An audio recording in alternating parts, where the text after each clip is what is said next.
get naded.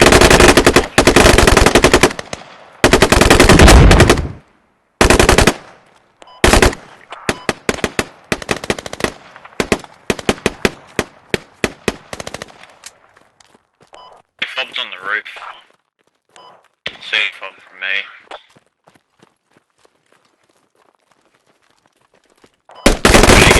Down to clear this compound.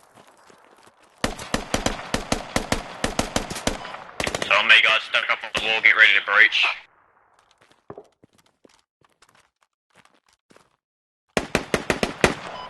Alright, one down. Alright guys, breach when ready.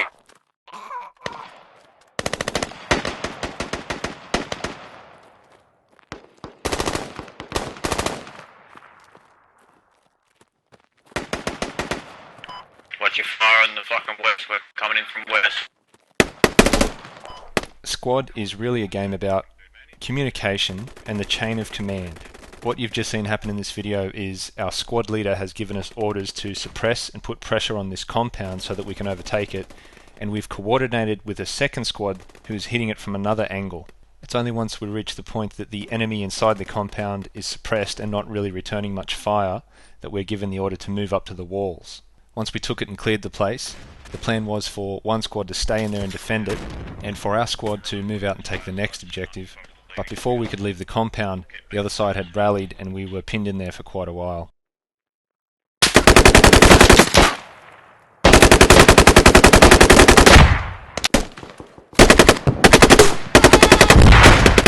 There are three ways you can communicate with other players. First, there's the local chat, which will only be heard by players nearby. Secondly, you can chat with your squad via radio. Only people in your squad will hear this. Finally, squad leaders have their own channel which they can chat to each other through. Now, you can just run off on your own, you don't have to join a squad. The problem is you won't get anything done.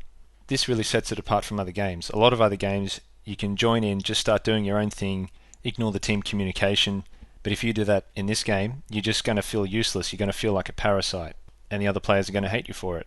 Even if you become a squad leader and you're just dicking around, you're not really giving clear commands, you don't have a clear plan of action, the people you're leading are going to get really frustrated.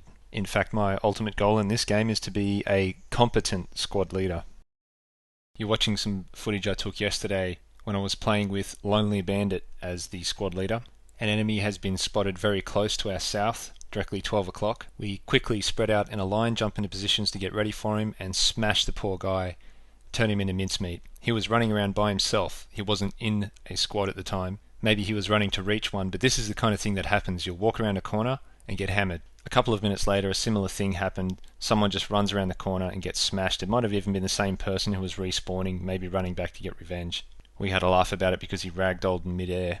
Also, because the maps are so large, you don't necessarily know where the enemy is going to come from. They could come in through any door from any angle. That's more realistic, and you have to move around very carefully as a team, making sure that you cover every corner, every doorway. You don't have all your teammates facing in the same direction.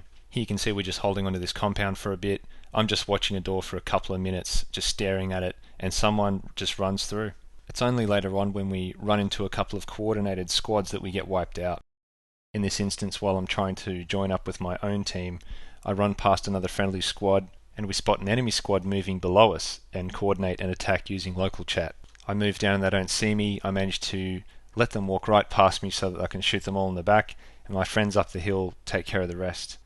And that's what this game is like. It's a really nice middle ground between insurgency with smaller maps and very tight objectives, real CQB gameplay, everything's really close quarters and fast, and Arma, which is very open-ended, massive maps, and a very flexible engine which is easy to modify.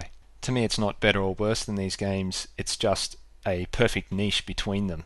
And it really distills and refines down the communication and chain of command side of things more than any other game I've played. What I mean by that is you can't just go kill hunting and feel good about yourself. And yet the mechanics make you feel like you're always doing something, there's always a purpose, you're working towards something. You're not going to get bored.